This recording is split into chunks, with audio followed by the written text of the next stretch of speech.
উত্তর করিমগঞ্জ সমষ্টির কিছু কিছু গ্রামে বৈধ বুট কাটার কৌশল চালাচ্ছেন একাংশ বুথ লেভেল অফিসার।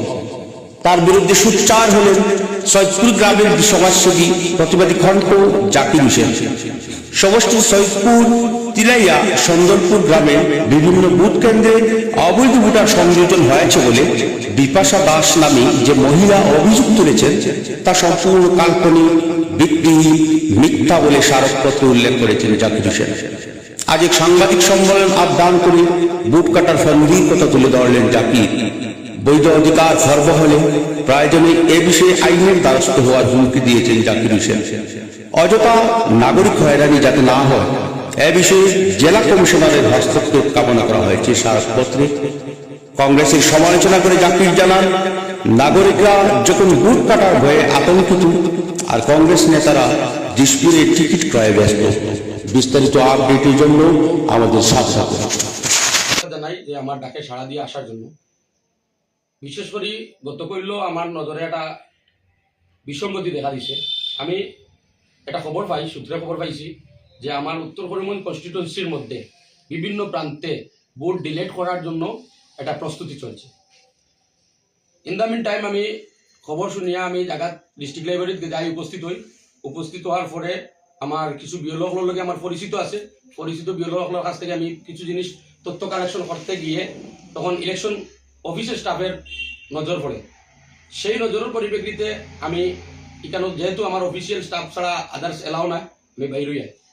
আবার পরে আমি ইলেকশন অফিসও যাওয়ার পরে দেখছি ইলেকশন অফিসারের আমি খবর করছি যে সি অফিসও তাই নাই, বাইরে হয়ে গেছেন অফিসার নাই, বাইরে হয়ে গেছেন।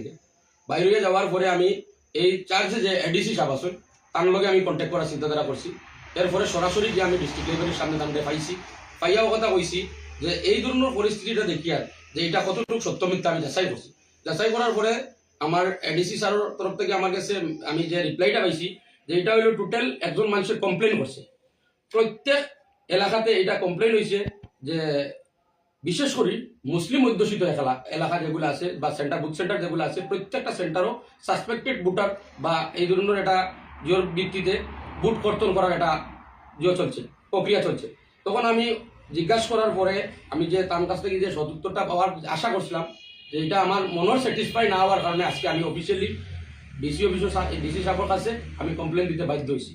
মেইন হইল গিয়া কোয়েশন অনলি ফর এটা ডিলেট অ্যাপ্লাই করা, এটারে পরে ভেরিফাই করা হবে। কিন্তু আমার এখানে একটা প্রশ্নবোধক চিহ্ন লাগছে, কারণ হেয়ারিংয়ের ডেট আমরা নিউজের মাধ্যমে পাইছি লাস্ট 21 তারিখ। বর্তমান খসড়া ভোটার তালিকা যেটা প্রকাশ হয়েছে সেই প্রকাশ অনুযায়ী তো 21 তারিখের ভিতরে প্রত্যেকের নাম আছে। নাম থাকা অবস্থায় তো কোনো মানুষে এটা অবগত হওয়া সম্ভব হইতো না যে আমার নামটা নাই। তখন যারা ডিলেট অ্যাপ্লাই করা হয়, ডিলেট অ্যাপ্লাই করার পরে এটা নোটিশ দেওয়া হবে। আমার মাত কথা হইল যে কে বা কারা কমপ্লেন দিছে, কিসের ভিত্তিতে কমপ্লেন দিছে, কমপ্লেনটা প্রপারলি যাচাই করার দরকার। আমি আমার মানে নলেজও যখন আইছে যে মানুষটা এখন বিপাশা দাস হয়ে একজন ভদ্র মহিলা নাকি কমপ্লেনটা করছে, তখন তার কন্ট্যাক্ট নম্বর পাইছি। আমার জিপি প্রেসিডেন্টের মাধ্যমে আমি এটা জানার চেষ্টা করছি। তখন আমার জিপি প্রেসিডেন্টের প্রতিনিধির মাধ্যমে খবর পাইছি এই কমপ্লেনটা যে কমপ্লেনের অস্বীকার করছে। তারপরে আমি তার কথার দ্বারা স্যাটিসফাই না হয়ে আমি নিজে এই নম্বরে কল করছি। কল করার পরে আমার ডাইরেক্ট অস্বীকার করছে, বলছে তাই এটা স্কুল ছাত্রী, কলেজ ছাত্রী, তাই এই ধরনের কোনো প্রচেষ্টা করে না। তো আমার কথা হইল যে এই 21 তারিখ পরে যখন মানুষ আননোন পার্সন থাকবে, এরা ভোটার লিস্ট নাম যখন ভোটার লিস্ট নাম আইতো না, ফাইনাল লিস্ট না আওয়ার পরে এরা তো ভোটার অধিকার দেওয়া সম্ভব হইতো না। এরা ভারতের নাগরিক, অতএব এসআর হয়েছে, ডোর টু ডোর ঘরে ঘরে গিয়া সার্ভে করা হয়েছে। এখন তো আমি কথা হইতে চাইব যে বা যারা এখন আমার বিএলও যারা আছে এরা তো ডোর টু ডোর সার্ভে করিয়া এই রিপোর্টটা প্রকাশ করছে। এই প্রকাশের ফলে যদি এটার কোনো বিসঙ্গতি আসে এটা পাবলিক নোটিশ করা হয় না কেন? 1 নম্বর মাত। 2 নম্বর মাত হইল যদি আমার এই ধরনের প্রচেষ্টা চলে আমার সাধারণ মানুষ হ্যারাসমেন্ট হইব। আমরা সচেতন নাগরিক হিসাবে কোনো অবস্থাতে এটা মেনে নেওয়া আমাদের পক্ষে সম্ভব হবে না। গণতান্ত্রিক প্রক্রিয়া আজকে এক্সপার্ট ল করলে কি বলা হয়েছে, ল করলে 166 ধারা অনুযায়ী যে এটা ক্রিমিনাল অফেন্স হয়। কিন্তু আজকে তো নির্বাচন এই মুহূর্তে আসছে, তখন আজকে যদি কোনো প্রেশার পড়িয়া কোনো দাবাও পড়িয়া যদি আমার বিএলওরা কাজ করে, কিন্তু আজকে যে চাকরি হারানোর ভয়ে কাজ চলছে, কালকে কিন্তু চাকরি হারাতে হবে, কারণ কোর্ট তো কাউকে ছাড় দেবে না। যখন আমরা কোর্টের দ্বারস্থ হইমু তখন তো কোর্টে কারোর ছাড় দিত না। আমরা প্রপারলি জিনিসটা আমরা এভিডেন্স সহারে তথ্য তুলিয়া ধরবো।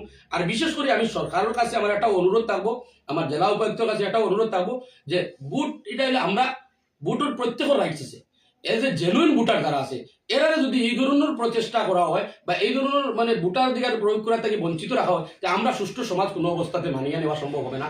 কারণ নাগরিকত্ব অধিকার প্রয়োগ করার মতো স্কোপ দেওয়ার লাগিয়া আমি রিকোয়েস্ট করবো, যদি কোনো ষড়যন্ত্র হইয়া থাকে তা আমি প্রশাসনের কাছে, অ্যাডমিনিস্ট্রেশনের কাছে, আমার সরকারের কাছে এটা রিকোয়েস্ট করবো। আর সবচেয়ে বড় একটা ইম্পর্টেন্ট কথা হয়েছে কিনা, আজকে যখন আমরা সাধারণ জনগণের কোনো প্রবলেম ফেস করা পড়ে তখন নেতাগণ খুঁজিয়া পাওয়া যায় না। আজকের দিনও যে কংগ্রেসের টিকিট বিভিন্ন রাজনৈতিক দলের টিকিট আনার লাগিয়া দিশপুর গিয়া দখল করিয়া বইছেন প্রত্যেক রাজনৈতিক দলে, কিন্তু মানুষের এই ধরনের ভোগান্তির শিকার আজকে এখন পর্যন্ত কোনো পলিটিক্যাল পার্টির লিডারশিপ যারা আছে বা নেতৃত্ব যারা আছে এখন পর্যন্ত কোনো খোঁজখবর নিয়েছেন।